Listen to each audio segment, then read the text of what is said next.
Welcome to Assembly Calendar. I'm Mike Friesen. With us for our program today, Assemblyman Dean Murray. Dean Murray represents the 3rd Assembly District. That includes parts of Suffolk County. We want to thank you folks all across Long Island for joining us for our program today. And Dean Murray, thank you for being here. Thank you, Mike. On what is arguably the busiest time of the year at the New York State Capitol. Yeah, this is where things get a little interesting. We are knee-deep in budget debate here in Albany right now, and that's going to be pretty much the thrust of our program today, because so much of what is included or not included in the state budget very much to have an impact on you folks that are watching this program. So let's get right to that, Dean Murray. You spent a lot of time during this budget process talking during its various stages about the impact of this budget on the business community. I guess that's something that's a little bit near and dear to your heart. Well, yeah, I mean, being a small business owner myself, but on top of that, I think, sometimes in the midst of chaos and problems, you have an opportunity. And I think this is an opportunity for us to make or take a fundamental shift in the way we do business in New York and the way government works in New York State. We have been ranked for quite some time as one of the most business, if not the most business unfriendly states in the entire nation. This is our opportunity to change that direction.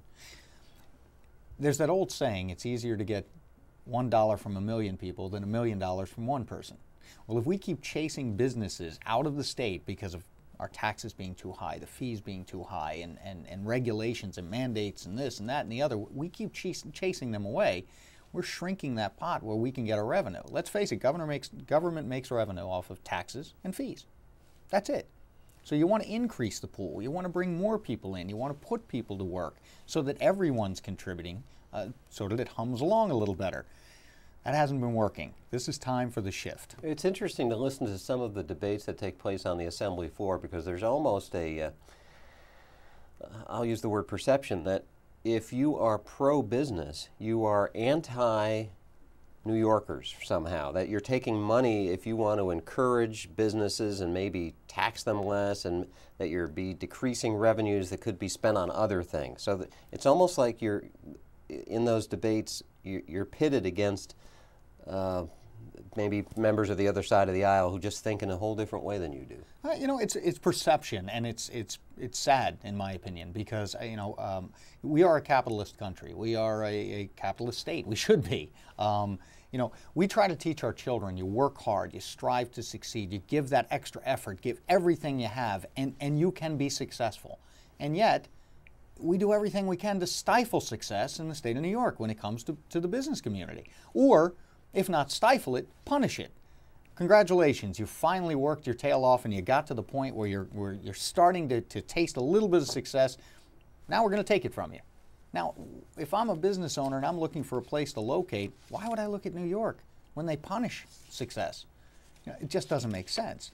We have to change our philosophy. We have to say, we want you here. We welcome you here, because if business works, it means, the economy's working. It means people are working. People have jobs. They're off of the unemployment lines. They're off of the social services. And they're working. It can work, but we have to shift our focus. During the legislative budget hearings on the governor's budget proposal, the budget that the governor handed to the legislature, you asked several members of the business community who came in to testify about the potential impact of the governor's budget, about that very thing, about how does business perceive New York State to be, some place that they are going to want to invest themselves and their companies. Let's take a look at one such give and take you had, and we'll be back to talk more today with Dean Murray. One of the things I'm concerned about is I believe that it is imperative that we start attracting businesses. We've spent years chasing businesses out of the state. It's time we turn that around and start attracting businesses. And my concern is not so much, I think we know how the businesses here in New York felt about what transpired. My concern is, are businesses out of state, when we're contacting them, trying to bring them, what is their perception of New York State right now? I think the perception is that New York is a very high tax state. It's a high cost state in doing business. And I think that there's a risk in making investments in the state. I think as we go down the road, after a number of years of fiscal prudence and a balanced budget and not resorting to taking away benefits or increasing taxes, you'll see an increase in interest in coming into the state and maybe less of a necessity for specialized programs to attract, businesses sort of on a one-off nature. So, I mean, I think there's an opportunity. New York is a great state. There's a reason why we're all here, and we're hopeful that, over the course of a period of time, New York can, I guess, restore its image as a great place to do business. So there's the head of the State Business Council saying New York's perceived to be a high-tax state. Why should we want to do business there? But that's what they used to say about Massachusetts. Mm-hmm. It's what they used to say about New Jersey. And look at the turnarounds in those two states, and just in the past several years.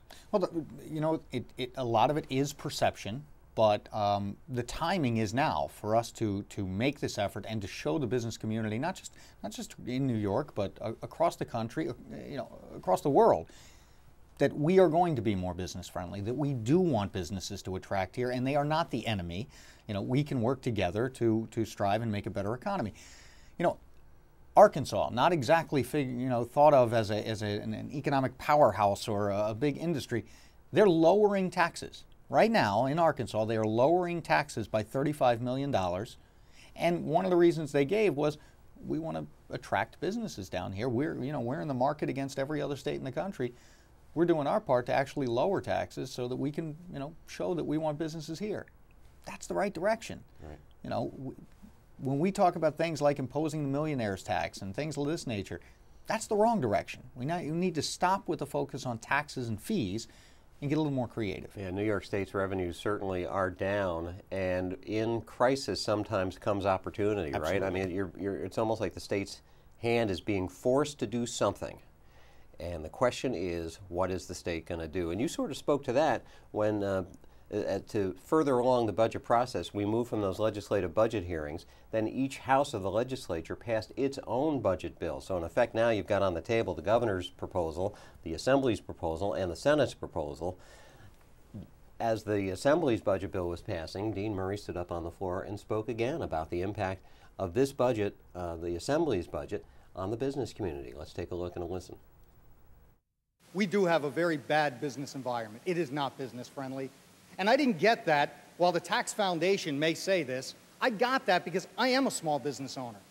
I got that because it was just about a year ago that I stood on this floor and told you the story about a guy who had a company that had 25, 30 employees, just up and left Long Island, went to Delaware, which I believe was number 8 on the list, went to Delaware because he said flat out, New York is not a business-friendly environment.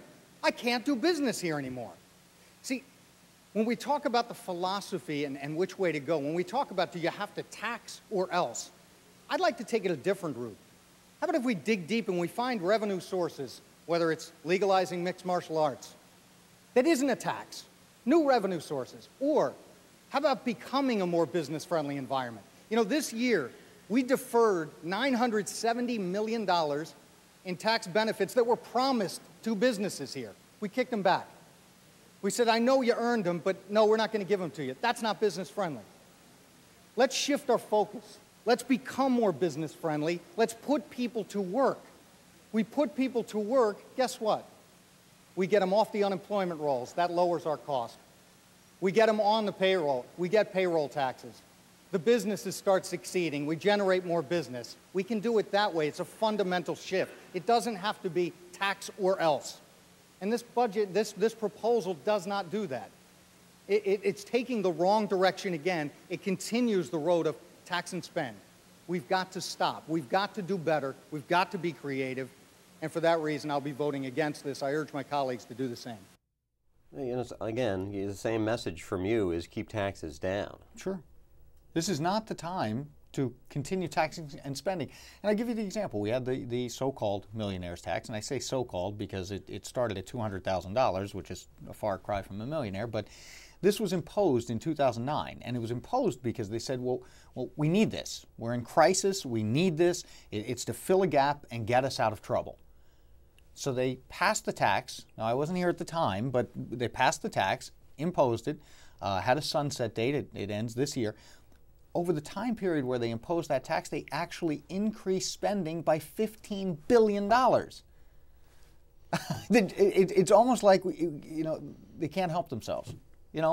They find a way to get more money. We'll just spend it, instead of doing the responsible thing. And so I think it's, we've said it over and over again, in crisis comes opportunity. This is the time to say, nope, taking away the credit card. That's it. If you can't control yourself, we're just going to take it away and take it in a new direction. One of the other discussions that's part of this budget debate this year is to try to bring down the property taxes in the state. There's a huge relationship. Even though the property tax is a local tax, there's that huge relationship between the state of New York and the local governments, the school districts, the municipalities. A lot of what they are going to charge in a property tax is incumbent upon how much state aid they get from Albany. And with all that put out here on the table to continue our discussion today, a lot of people say, well, if you are going to put a cap, which is one of the proposals, put a cap on property taxes, that's fine. That sounds like a pretty good idea. Mm-hmm.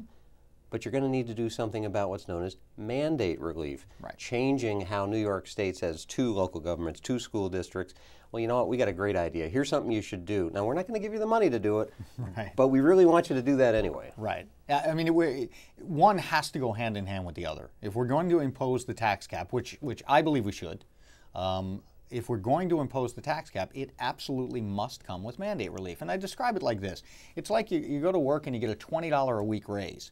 But then the boss says, but we're not going to let you bring your lunch anymore. You're going to have to buy lunch every day, and we're not going to give you a water cooler or a coffee maker. You're going to have to buy that too, and we want you to buy new clothes because we're changing it. But you take care of all that. But hey, you got a $20 raise. It doesn't work.